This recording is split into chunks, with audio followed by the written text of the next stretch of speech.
الله الرحمن الرحيم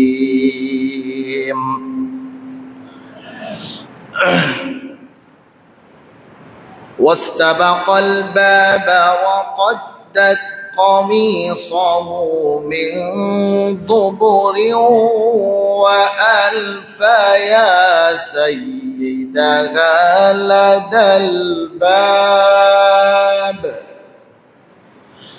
قالت ما جزاء من أراد بأهلك سوءا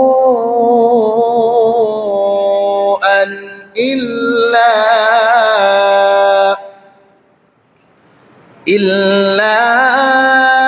أن يسجن أو عذاب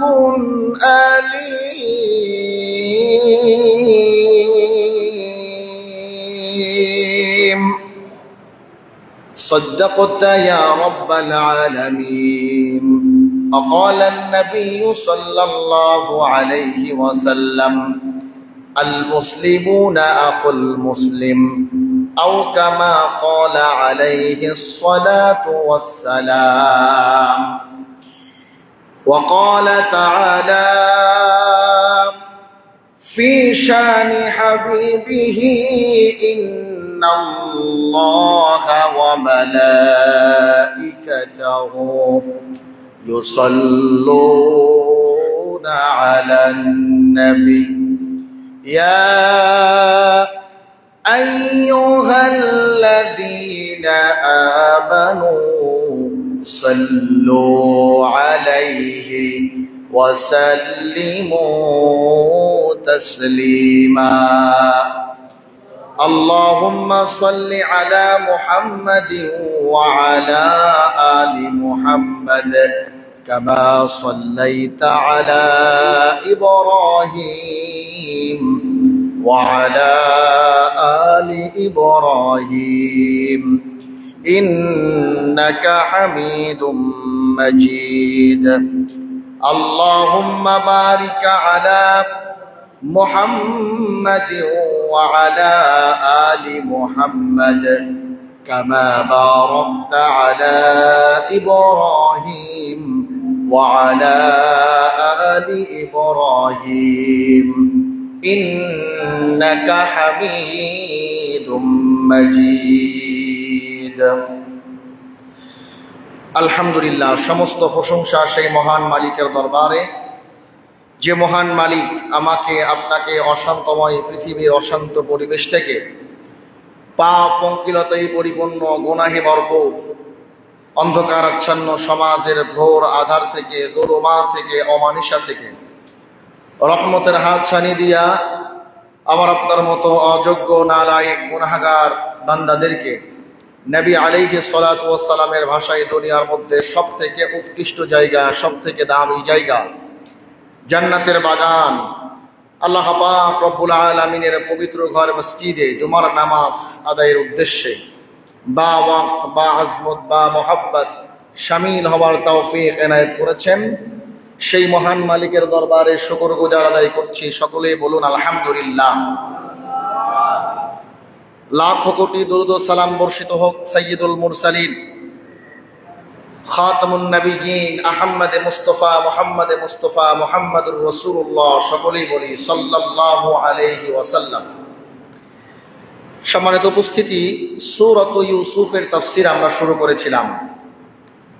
আল্লাহ পাক রব্বুল আলামিন হযরত পয়গম্বর ইউসুফ আলাইহিস সালামের জীবনী থেকে আমাদের জন্য কি শিক্ষা রেখে দিয়েছেন সেই বিষয়ে আমরা আলোচনা শুরু করেছি। গত জুমায় সূরাত ইউসুফের আংশিক তাফসীর আমরা করেছি, সেখান থেকে আমরা কিছু শিক্ষা গ্রহণ করেছি। ইউসুফ আলাইহিস সালাতু ওয়াস সালাম, আল্লাহ পাক রব্বুল আলামিন যখন তাকে স্বপ্নে দেখালেন যে তাকে 11টি তারা এবং চন্দ্র সূর্য তাকে সেজদা করতেছে, তাজিম করতেছে, এই স্বপ্নের কথা যখন তার বাবাকে জানালেন, বাবা বললেন, খবরদার, তুমি এই স্বপ্নের কথা আমাকে বলেছো কিন্তু তোমার ভাইদেরকে বলো না। তোমার ভাইরা যদি এটা জানতে পারে তাহলে শত্রুতা বশত হিংসায় তারা তোমার উপরে আঘাত করবে, তোমাকে হত্যার চেষ্টা করবে। খবরদার, যেটা আমাকে বলেছো এই কথাটা, এই স্বপ্নের কথাটা তুমি তোমার ভাইদেরকে বলো না। ইউসুফ আলাইহিস সালাম তার ভাইদেরকে বলে ফেললেন। আবার তাফসীরের মধ্যে আসছে যে কোনো এক রকম ভাবে তার ভাইরা তার স্বপ্নের কথা জেনে ফেললো, তাকে হত্যার চেষ্টা করলো।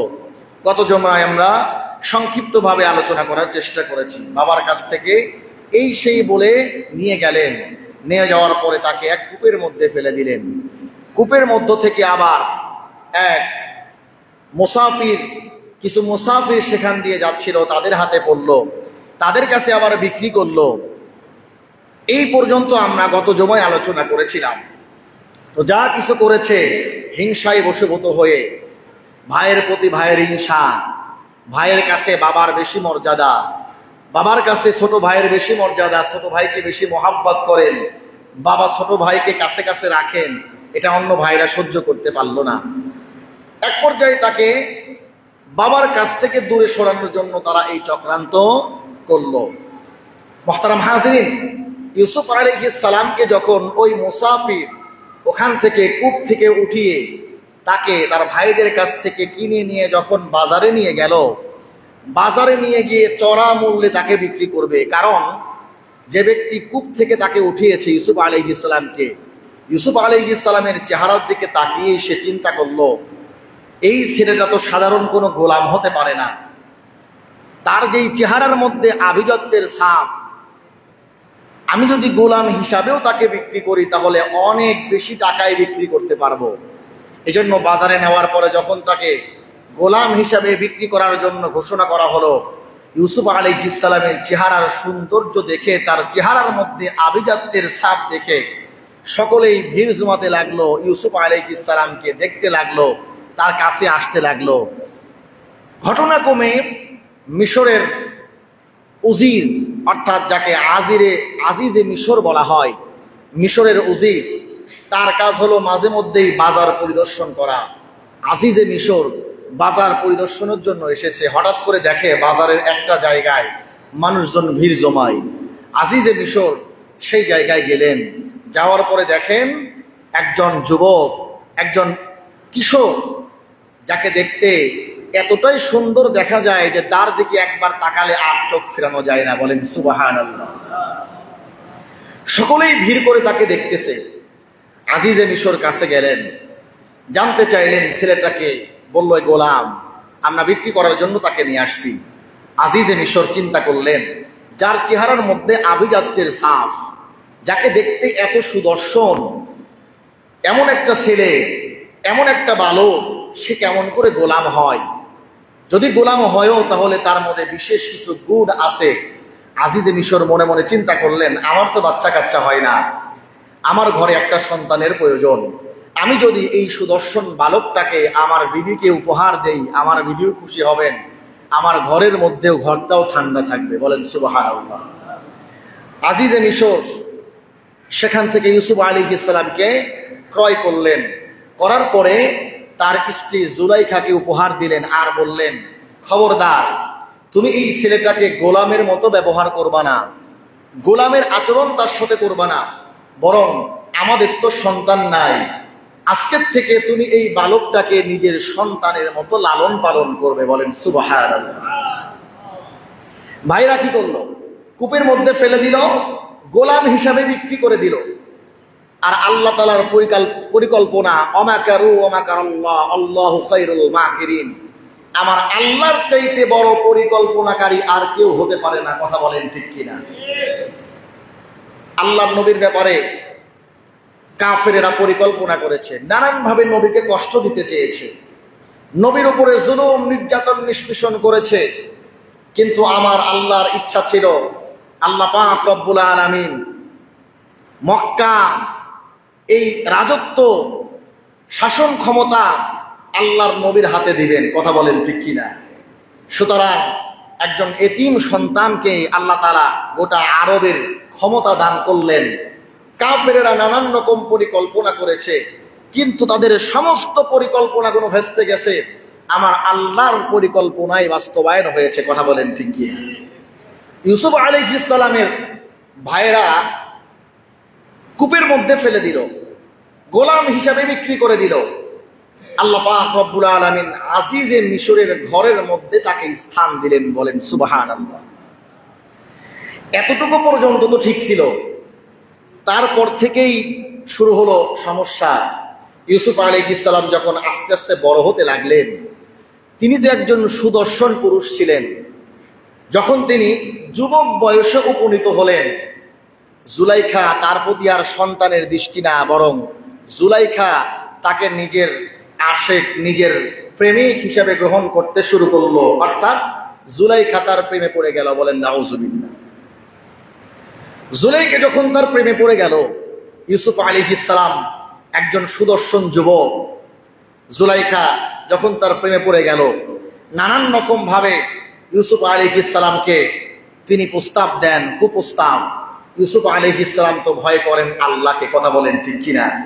নানান রকম ভাবে তাকে কুপ্রস্তাব দেওয়া হয়। ইউসুফ আলাইহিস সালাম তার প্রস্তাবকে প্রত্যাখ্যান করেন।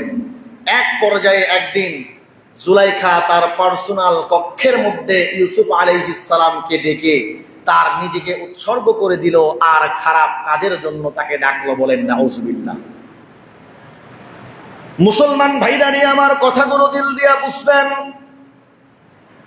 ইউসুফ আলাইহিস সালাতু ওয়াস সালাম যখন যৌবনে পদার্পণ করলো, জুলাইখার কুদৃষ্টি যখন ইউসুফ আলাইহিস সালামের দিকে পড়ল, ইউসুফ আলাইহিস সালাম নিজেকে নানান রকম ভাবে খারাপ কাজ থেকে, গুনাহের কাজ থেকে নিজেকে হেফাজত করে রাখেন। কিন্তু একটা পর্যায়ে জুলাইখা একদিন চিন্তা করলো, এবার আর তাকে প্রস্তাব না যে করেই হোক না কেন, তার সঙ্গে আমি একান্ত সময় কাটাতে চাই। মুসলমান বন্ধুগণ, আজিজে মিশর, যেহেতু জুলাইখা আজিজে মিশরের স্ত্রী ছিল, আজিজে মিশর তার জন্য একটা পার্সোনাল কক্ষ তৈরি করে দিয়েছিলেন। যেই পার্সোনাল কক্ষে যেতে হলে 7টা দরজাকে অতিক্রম করতে হয়।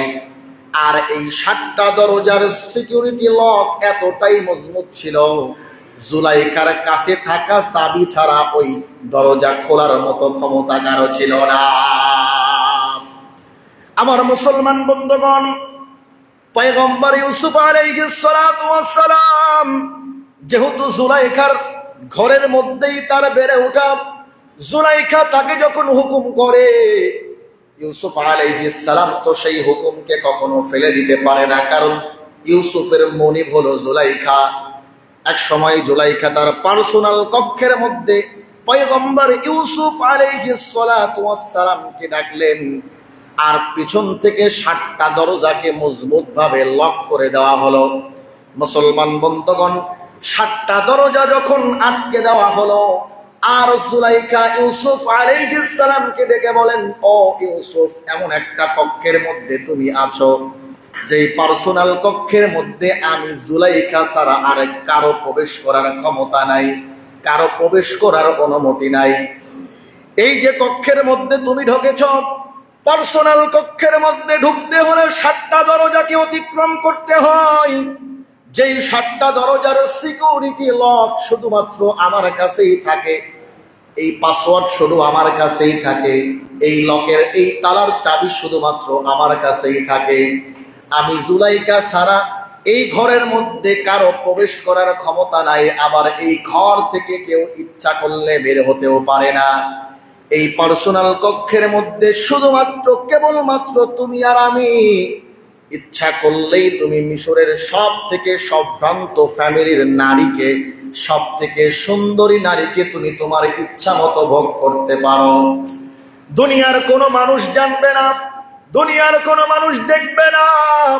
ইউসুফ, এই যে পার্সোনাল কক্ষের মধ্যে আমি তোমাকে আনলাম, আমার মনের ইচ্ছা হলো তুমি আমাকে ভোগ করবে, আমি তোমাকে ভোগ করব, আমার সঙ্গে তুমি অপকর্মের মধ্যে লিপ্ত হবে, এটাই হলো আমার মনের ইচ্ছা।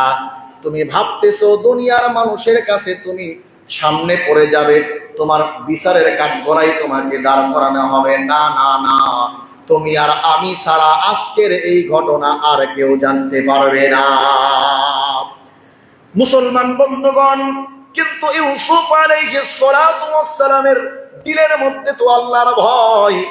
ইউসুফ আলাইহিস সালাম এটা তো বিশ্বাস করেন, এটা জানেন, দুনিয়ার কোনো মানুষ না জানলে না দেখলেও আমার রব তো আমাকে সব সময় দেখেন। আল্লাহু আকবার বলেন। ইউসুফ আলাইহিস সালাম চিন্তা করেন, হয়তো দুনিয়ার মানুষ কেউ দেখবে না, এই ৭টা দরজাকে অতিক্রম করে রাজ দরবারের কোনো বাহিনী, কোনো সেনা সদস্য বা কেউ এসে আমাদেরকে ধরবে বা দেখবে এই ক্ষমতা নাই। কিন্তু আমি যেই রবকে আমার মালিক হিসাবে গ্রহণ করেছি, আমার আল্লাহ, ৭ সমুদ্র ১৩ নদীর তলদেশ দিয়েও যদি একটা পিপিলিকা হেঁটে যায়, ওই পিপিলিকার পায়ের আওয়াজ তো আমার রব শুনতে পারেন। কথা বলেন ঠিক কিনা? পয়গম্বর ইউসুফ আলাইহিস সালাম চিন্তা করলেন, হয়তো দুনিয়ার মানুষ কেউ দেখবে না, সবচাইতে সম্ভ্রান্ত নারী, সব থেকে সুন্দরী নারীকে আমি আমার মনের ইচ্ছা মতো ভোগ করতে পারবো, দুনিয়ার কেউ জানবে না, কেউ বুঝবে না। কিন্তু আমার রব তো তিনি তাকিয়ে তাকিয়ে দেখতেছেন, আমার রব তো আমাকে অবশ্যই এই ব্যাপারে জিজ্ঞাসিত করবেন।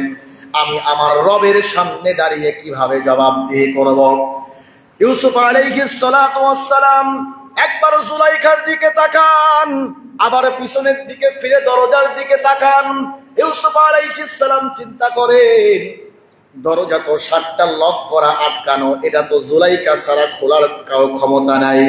কিন্তু আমার মালিক যিনি হলেন পৃথিবীর সব কিছুর চাইতে ক্ষমতাধর, আমি যদি ওই মালিকের প্রতি আস্থা রেখে পিছনের দিকে দৌড় দেই, আমার মালিক চাইতো এই ৭টা দরজাকে তালার চাবি ছাড়াই আমার মালিক খুলে দিতে পারেন। বলেন সুবহানাল্লাহ। পয়গম্বর ইউসুফ আলাইহিস সালাতু ওয়াস সালাম পিছনের দিকে দৌড় দিলেন। ইউসুফ আলাইহিস সালাম যখন পিছনের দিকে দৌড় দিয়েছেন, আল্লাহ পাক রব্বুল আলামিন ৭টা দরজাকে টাস টাস করে খুলে দিয়েছেন। বলেন আল্লাহু আকবার। ৭টা দরজা যখন খুলে যায়, ইউসুফ আলাইহিস সালাম দৌড় দেন, পিছনে জুলাইখাও দৌড় দেন। ইউসুফ আলাইহিস সালাম দৌড় দেন, পিছনে জুলাইখাও দৌড় দেন। ইউসুফ আলাইহিস সালাম যখন দৌড় দিতে দিতে ৭টা দরজাকে অতিক্রম করেছেন, জুলাইখা পিছন থেকে ইউসুফ আলাইহিস সালামের জামা টেনে ধরেছেন, পিছন থেকে দামার একটা অংশ ছিঁড়ে গেল। ৭টা দরজা যখন অতিক্রম করেছে, ৭টা দরজা অতিক্রম করতেই ইউসুফ আলাইহিস সালাম দেখেন সামনে আজিজে মিশর দাঁড়িয়ে আছে। আল্লাহু আকবার বলেন। আজিজে মিশরের সামনে যখন পড়ে গেল, নারীর ফাঁদ কেমন দেখেন। সঙ্গে সঙ্গে জুলাইখা বলে, ওগো আজিজে মিশর, আপনার পরিবারের, আপনার স্ত্রীর উপরে যুবক, যেই যুবক হাত বাড়াই আপনার স্ত্রীকে যে অপকর্ম করতে চাই, তার শাস্তি হয়তো জেলখানায় বন্দী, অথবা তার শাস্তি হলো তার জন্য এমন কঠিন শাস্তি, যেই শাস্তি সে কল্পনাও করতে পারে না। বলেন নাউজুবিল্লাহ।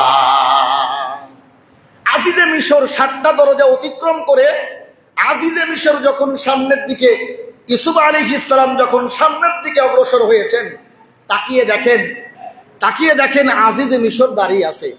ইউসুফ দৌড়াচ্ছে, দরজাগুলো খুলে যাচ্ছে। ইউসুফ দৌড়াই, পিছনে জুলাইখাও দৌড়ায়। ইউসুফ দৌড়াই, পিছনে জুলাইখাও দৌড়ায়। আজিজে মিশর বলে, ঘটনা কি? মনে তো হয় এখানে একটা হাকিকত আছে, আমি জানতে চাই ঘটনা কি। পিছন থেকে জুলাইখা বলে, কান্না করতেছি আর বলতেছে, আজিজে মিশর, আপনার স্ত্রীর দিকে এই যুবক যাকে আপনি খাইয়ে পড়িয়ে যাকে মানুষ করেছেন, লালন পালন করেছেন, এই যুবক আপনার স্ত্রীর দিকে হাত বাড়াই, এর শাস্তি তো যেমন তেমন না। তাকে আপনি কাঠগড়াই দাঁড় করান, তাকে জেলখানার মধ্যে বন্দী করেন, অথবা এমন কঠিন শাস্তি তার উপরে আরোপ করেন যে সারা জীবন মনে রাখবে। বলেন নাউজুবিল্লাহ। অপরাধ করলো কে? অপরাধ করলো কে? জুলাইখা। আর বিচার দিচ্ছেন ইউসুফের ব্যাপারে। এখন ইউসুফ আলাইহিস সালাম কি করবেন? পিছন থেকে দাওয়া করতেছে। চোর যখন চুরি করে পালায়, তো চোর কি পিছনে থাকে না সামনে থাকে? সামনে থাকে কি না? ইউসুফ আলাইহিস সালাম সামনে, জুলাইখা পিছনে। দেখলে মনে হয়, সাধারণভাবে দেখলে মনে হয় হয়তো ইউসুফ কোনো অপকর্ম করে পালাচ্ছে, আর পিছন থেকে জুলাইখা তাকে দাওয়া করতেছে। কথা বলেন ঠিক কিনা? ইউসুফ আলাইহিস সালাম কি জবাব দিবেন? ইউসুফ আলাইহিস সালামের দুনিয়ায় কোনো মানুষ না থাকলেও, কোনো বন্ধু না থাকলেও, সাক্ষী না থাকলেও তার একজন বন্ধু আছেন। তিনি কে? আওয়াজ করে বলেন, তিনি কে? আল্লাহ পাক রব্বুল আলামিন এই ঘটনাগুলোকে কোরআনুল কারীমের মধ্যে বিস্তারভাবে বর্ণনা করেছেন। সংক্ষিপ্ত সময়ের মধ্যে কোরআনের আয়াত ধরে ধরে যদি আমি আলোচনা করতে যাই, আলোচনার ইতি আমি টানতে পারবো না। এজন্য শুধু মূল ঘটনাটা আমি আপনাদের খেদমতে বর্ণনা করতেছি। এরপরে কি ঘটলো আল্লাহ পাক রব্বুল আলামিন কোরআনুল কারীমের মধ্যে বর্ণনা করেন, ওয়াস্তাবাকাল বাবা ওয়া কদ্দাত কামিসাহু মিন দুবুরিন ওয়া আলফায়া সাইয়্যিদাহা লাদাল বাব ক্বালাত মা জাযাউ ومن أراد بأهلك سوءا إلا أن يسجن أو عذاب أليم বলেন আল্লাহু আকবার। আল্লাহ পাক রব্বুল আলামিন বলতেছেন, তারা উভয় যখন দরজার দিকে ছুটে গেল, সামনেই তার স্বামীর সামনে পড়ে গেল। যে কথা আমি কেবলমাত্র বললাম, আমার আল্লাহ তাআলা কোরআনের মধ্যে কথাগুলোই বলতেছেন। স্বামীর সামনে যখন পড়ে গেল, জুলাইখা বলতে লাগলো, গো স্বামী, আমার প্রতি কুদৃষ্টির হাত বাড়িয়েছে ইউসুফ, আপনি ইউসুফের বিচার করেন। ইউসুফ আলাইহিস সালামকে আজিজে মিশর বলল, ইউসুফ বলো, তোমার কি কথা আছে বলো, তোমার কাছে এমন কি প্রমাণ আছে? তুমি যে নিজেকে নির্দোষ বলতে চাও, তোমার কাছে কি এমন প্রমাণ আছে? আমার আল্লাহ পাক রব্বুল আলামিন ইউসুফ আলাইহিস সালামকে জানায়া দিলেন, ইউসুফ, তুমি আজিজে মিশরের সামনে বলো, তোমার জন্য একটা প্রমাণ আছে। প্রমাণটা আমি আল্লাহ তাআলা তোমার মুখ দিয়ে না, তার পরিবারের সদস্য, তার পরিবারের মধ্যে একটা শিশু সন্তান আছে, তার জবান থেকে আমি তার প্রমাণটা দিতে চাই। আল্লাহু আকবার বলেন। ছোট্ট বাচ্চা, তার জবান দিয়ে আমি তার প্রমাণ দিতে চাই। ইউসুফ আলাইহিস সালাম বললেন, হ্যাঁ, আমার কাছে প্রমাণ আছে। কি প্রমাণ বলো? ইউসুফ আলাইহিস সালাম আজিজে মিশরকে বললেন, আপনার পরিবারের অমুক সদস্য, তার ছোট্ট মাসুম বাচ্চা, তার জবান দিয়েই আমি যে সত্যবাদী, আমি যে মিথ্যাবাদী না, আমি যে অপকর্ম করতে যাই নাই, এই প্রমাণ আমি দেব তার জবান দিয়ে। আজিজে মিশর বলতে লাগলো, তুমি কি আবার সঙ্গে ঠাট্টা করো? যেই ছোট্ট মাসুম বাচ্চাটা তার মাকে মা বলে ডাকতে পারে না, বাবাকে বাবা বলে ডাকতে পারে না, নিজের হাতে খাবার পর্যন্ত খেতে পারে না, এমন একটা ছোট্ট মাসুম বাচ্চা কিভাবে তোমার ব্যাপারে তোমার পক্ষে সাক্ষ্য দিবে? ইউসুফ আলাইহিস সালাম বললেন, আপনি আনেন, দেখেন সে সাক্ষ্য দিতে পারবে। আবার আল্লাহ পাক রব্বুল আলামিন কোরআনুল কারীমের মধ্যে বর্ণনা দিচ্ছেন, ক্বালা হিয়া রাওয়াদাতনি আন নাফসি ওয়া শাহিদা শাহিদুম মিন আহলি ইন কানা কামিসুহু কুদ্দা মিন ক্বাবলিন ফাসাদাকাত ওয়া হুয়া মিনাল কাযিবিন ওয়া ইন কানা কামিসুহু কুদ্দা মিন দুবুরিন ফাকাযাবাত ওয়া হুয়া মিনাস সাদিকিন। আল্লাহু আকবার বলেন। আমার মুসলমান বন্ধুগণ, ওই ছোট্ট বালকটাকে যখন রাজ দরবারে আজিজে মিশরের সামনে উপস্থিত করা হলো, ছোট্ট বাচ্চার জবান আমার আল্লাহ খুলে দিলেন। আল্লাহু আকবার বলেন। এবার এই বাচ্চাটা বলেন, বাদশা আজিজে মিশর, আপনি দেখেন ইউসুফের জামা যদি সামনের দিক থেকে ছিঁড়া হয়, তাহলে ভেবে নেবেন ইউসুফ দোষ করেছে, জুলাইখা নির্দোষ। আর যদি দেখেন ইউসুফের জামাটা পিছন দিক থেকে ছেঁড়া, তাহলে ভেবে নেবেন জুলাইখা দোষ করেছে, ইউসুফ নির্দোষ। আল্লাহু আকবার বলেন।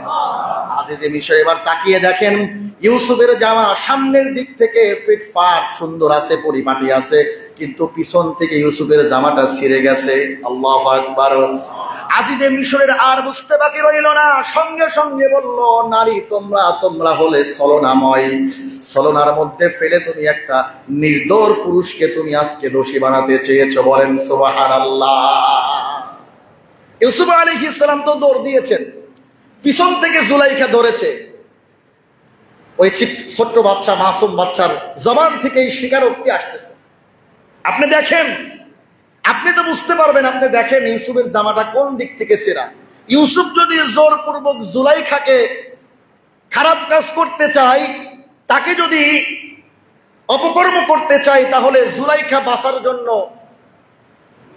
সে চেষ্টা করবে সামনের দিক থেকে জামাটা ছিঁড়া থাকবে।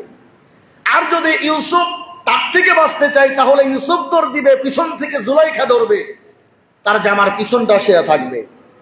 হযরতে ইউসুফ আলাইহিস সালাতু ওয়াস সালাম তার পক্ষে যখন এই ছোট্ট বাচ্চা এই জবানবন্দি দিল, এই সাক্ষ্য দিল, আজিজে মিশর তদন্ত করে দেখেন ইউসুফের জামা সামনে থেকে না বরং পিছন থেকে সেরা। বলেন আল্লাহু আকবার।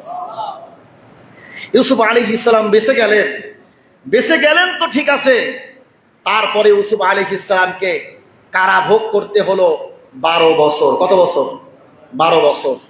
নির্দোষ, এটা রাষ্ট্রপক্ষের সম্মুখে এটা প্রমাণিত হলো ইউসুফ আলাইহিস সালাম নির্দোষ, তার কোনো দোষ নাই। কিন্তু জুলাইখার দোষকে ঢাকার জন্য ইউসুফ আলাইহিস সালামকে 12 বছর জেলখানায় বন্দী করে রাখা হলো। নাউজুবিল্লাহ বলেন। এমনটা আজকে আমাদের সমাজের মধ্যে এখনো হয় কি হয় না? আওয়াজ করে বলেন, এখনো হয় কি হয় না? অনেক নিরপরাধ মানুষ অপরাধ না করা সত্ত্বেও বছরের পর বছর জেলখানার মধ্যে বন্দী থাকে, আমাদের দেশের বিচার ব্যবস্থাপনা মজবুত না হওয়ার কারণে। কথা বলেন ঠিক কিনা? আজকে সংস্কারের কথা বলা হয়, সংস্কারের নামে আজকে আমাদের দেশের মধ্যে কি হচ্ছে?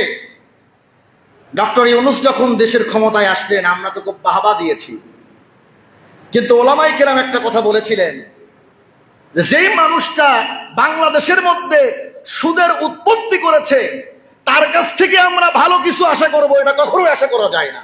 কথা বলেন ঠিক কিনা? আজকে কি করতেছে? মানুষের আস্থা আজকে নষ্ট হয়েছে। সমাজ সংস্কারের নামে জাতিসংঘের যে অফিস তারা কার্যক্রম শুরু করেছে, এই কার্যক্রম শুরু করার মাধ্যমে বাংলাদেশে ট্রান্সজেন্ডার অর্থাৎ সমকামিতাদেরকে স্থায়িত্ব করার একটা পরিকল্পনা হাতে নিয়েছে। কথা বলেন ঠিক কিনা? মুহতারাম হাজিরিন, বুঝতে হবে ঈমান কোন জায়গায় আপনাকে বুঝতে হবে। আমরা আমল তো সকলেই করি, কিন্তু এটা খেয়াল রাখি না কোন কাজের দ্বারা আমার ঈমান নষ্ট হয়। কথা বলেন ঠিক কিনা? কোন কাজের দ্বারা আমার ঈমান নষ্ট হয়, কার পক্ষ নিলে কোন পক্ষে গেলে আমার ঈমান নষ্ট হয়, এই দিকে আমি লক্ষ্য রাখি না। আজকে যে জাতিসংঘের অফিস শুরু হয়ে গেছে, কার্যক্রম তো শুরু হয়ে গেছে। কথা বলেন ঠিক কিনা? আমরা মনে করতেছি কি এমন হবে? তাকিয়ে দেখেন ফিলিস্তিনের দিকে, গাজার মুসলমানের দিকে তাকিয়ে দেখেন, সেখানেও তো জাতিসংঘের এই অফিস আছে। গাজার ছোট্ট ছোট্ট মাসুম বাচ্চারা খাবারের অভাবে মায়ের সামনে বাবার সামনে তারা নিজের জীবনকে শেষ করে দিচ্ছে। কথা বলেন ঠিক কিনা? আজকে পৃথিবীর যত জায়গায় এই জাতিসংঘের অফিস আছে, আজ পর্যন্ত কোন জায়গায় তারা শান্তি প্রতিষ্ঠা করতে পারে নাই, বরং ওই সমস্ত দেশগুলোতে আরো বিশৃঙ্খলা বেশি। কথা বলেন ঠিক কিনা? তো সংস্কারের কথা আমরা বলতেছি, সংস্কার যখন সমাজ সংস্কার হবে কোরআন দ্বারা, ওই সমাজের মধ্যে আর খুন থাকবে না। কথা বলেন ঠিক কিনা? যখন সমাজ সংস্কার হবে কোরআন দ্বারা, ওই সমাজের মধ্যে আর ধর্ষণ থাকবে না। কথা বলেন ঠিক কিনা? যখন সমাজ সংস্কার হবে কোরআন দ্বারা, কোরআনের আইন যখন সমাজের মধ্যে প্রতিষ্ঠা হবে, ওই সমাজের মধ্যে আর দুর্নীতিবাজ থাকবে না। কথা বলেন ঠিক কিনা? যদি কোরআনের আইন বাস্তবায়ন না হয়, কোরআনের আইন প্রতিষ্ঠা না হয়, হাতের পর হাত বদলাবে, সরকারের পর সরকার আসবে। যত বড় নোবেল বিজয়ী ব্যক্তিকে আপনি সরকারের আসনে বসান না কেন, কোনো লাভ হবে না, কারণ একমাত্র শান্তি দিতে পারে কোরআন। কথা বলেন ঠিক কিনা? কোরআনী হুকুমতের ছায়াতলেই রয়েছে শান্তি। আমরা যতই শান্তি তালাশ করি আর যতই পাশ্চাত্য সভ্যতাকে সমাজের মধ্যে বাস্তবায়নের মাধ্যমে সমাজের মধ্যে শান্তি প্রতিষ্ঠার চেষ্টা করি না কেন, কোনো লাভ হবে না, বিশৃঙ্খলা শুধু বাড়বেই। কথা বলেন ঠিক কিনা? মুহতারাম হাজরিন, ইউসুফ আলাইহিস সালাতু ওয়াস সালাম জুলাইখা ডাকলেন, মিশরের সব থেকে সম্ভ্রান্ত নারী, মিশরের সব থেকে সুন্দরী নারী। আমি যুবকদেরকে বলতে চাই, বলেন তো দেখি, একাকী পার্সোনাল একটা কক্ষে, 5 স্টার কোনো হোটেলের, বিলাসবহুল কোনো হোটেলের পার্সোনাল একটা কক্ষে আপনাকে কোনো নারী, বাংলাদেশের সব থেকে সুন্দরী কোনো নারী, বলিউড টলিউড ডলিউড যাই বলেন, এমন কোন সিনেমার কোন নারী নায়িকা যদি আপনাকে পার্সোনাল কক্ষে রাখতো, তাহলে আমি আমার নিজেকে কতটুকু কন্ট্রোল করতে পারতাম। কথা বলেন ঠিক কিনা? এটার নাম হলো তাকওয়া। ইউসুফ আলাইহিস সালাম তাকওয়ার পরিচয় দিয়েছেন। আজকে তো আমরা গোনাহ করার জন্য সুযোগ খুঁজতে থাকি। ইউসুফ আলাইহিস সালাম সুযোগ পাওয়ার পরেও আল্লাহকে ভয় করে সুযোগকে হাতছাড়া করেছেন। এটার নাম হলো তাকওয়া।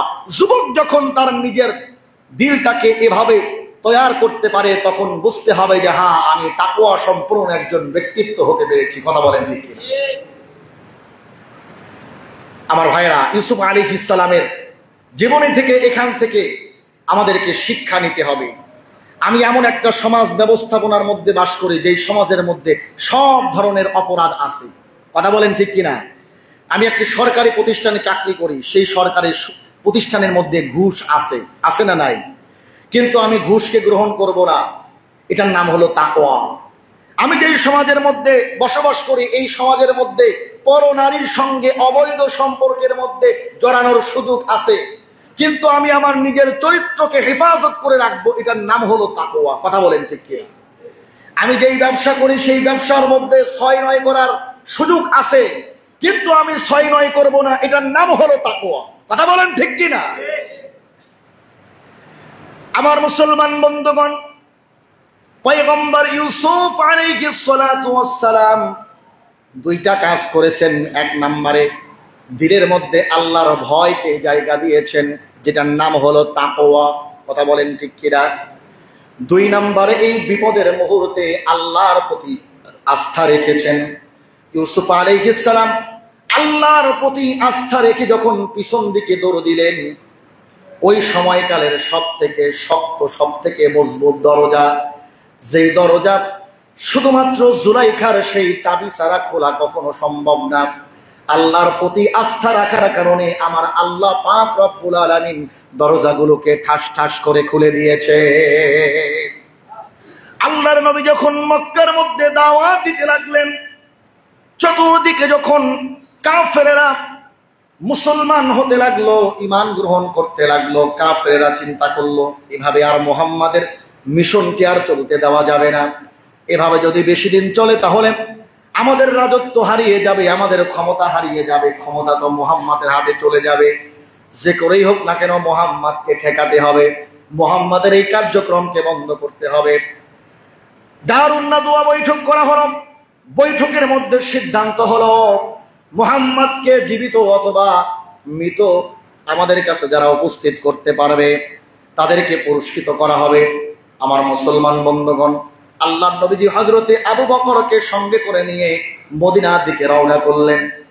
চতুর্দিকে যারা ইসলাম কবুল করতেছে তাদের উপরে জুলুম, নির্যাতন, নিষ্পেষণের স্টিম রোলার চাপিয়ে দেওয়া হলো। হযরতে বেলাল ইসলাম কবুল করেছে, যার কারণে বেলালকে উত্তপ্ত বালুর উপরে শুয়ে রাখা হলো, বুকের উপরে পাথর চাপিয়ে দেওয়া হলো। আর বলা হলো মুহাম্মাদের যেই ধর্ম কবুল করেছে এই ধর্ম ছাড়ো, না হলে তোমাকে এখানেই শেষ করে দেওয়া হবে। বেলাল বলে আমার জীবন চলে যাবে কিন্তু আমি মুহাম্মাদের ধর্মকে ছাড়বো না। নানান রকম ভাবে মুসলমানদের উপরে জুলুম, নির্যাতন, নিষ্পেষণ কাফের মুশরিক বেঈমানেরা করতে লাগলো। আল্লাহর নবীকে জুলুম, নির্যাতন, নিষ্পেষণ করতে লাগলো। আল্লাহর নবীকে আমার আল্লাহ তাআলা জানিয়ে দেন, ওগো নবীজি খবরদার, আপনি নিরাশ হবেন না। ইন্নাল্লাহা মা'ানা, আপনার সঙ্গে দুনিয়ার কেউ নাই কিন্তু আমি আল্লাহ আপনার সঙ্গে আছি। বলেন সুবহানাল্লাহ। তো যার সাথে কেউ থাকে না তার সঙ্গে কি থাকে? বলেন না, কে থাকে? দুইটা জিনিস বিশেষ করে আমি যুবক ভাইদেরকে বলবো, দিলের মধ্যে তাকওয়া আর যে কোনো পরিস্থিতিতে আল্লাহর উপরে আস্থা, এই দুইটা জায়গায় যদি আমরা ঠিকঠাক থাকতে পারি দুনিয়ার কোনো বাধা বিপত্তি আমাদেরকে ঠেকায় রাখতে পারবে না। কথা বলেন ঠিক? আল্লাহর ভয় আমাকে দুনিয়ার সমস্ত ফাহিশা কাজ থেকে দূরে রাখবে, আর আল্লাহর প্রতি অবিচল বিশ্বাস, আস্থা দুনিয়ার সমস্ত কঠিন কাজগুলো আমার জন্য সহজ করে দিবে। কথা বলেন ঠিক কিনা? তাহলে ইউসুফ আলাইহিস সালামের আজকের এই জায়গা থেকে আমাদের দুইটা শিক্ষা মনে রাখতে হবে। যে কোনো কাজে আমরা আল্লাহকে ভয় করব। অপরাধ করতে গিয়ে যদি আমি মনে করি যে দুনিয়ার কেউ তো দেখেন, আমার আল্লাহ দেখেন, তাহলে সেই অপরাধকে আমি করতে পারবো? কথা বলেন, করতে পারবো? পারবো না। যে কোনো অপরাধ করতে গিয়ে যদি আমি দিলের মধ্যেই চিন্তা রাখি যে আমি তো এই অপরাধ করতেছি, আমি তো ফোনে গার্লফ্রেন্ডে ফোন দিচ্ছি, বান্ধবীরে ফোন দেই, তো কেউ তো দেখেন, আমার আল্লাহ তো দেখে, এই ভয় থাকলে কি আর আমি ফোন করতে পারবো?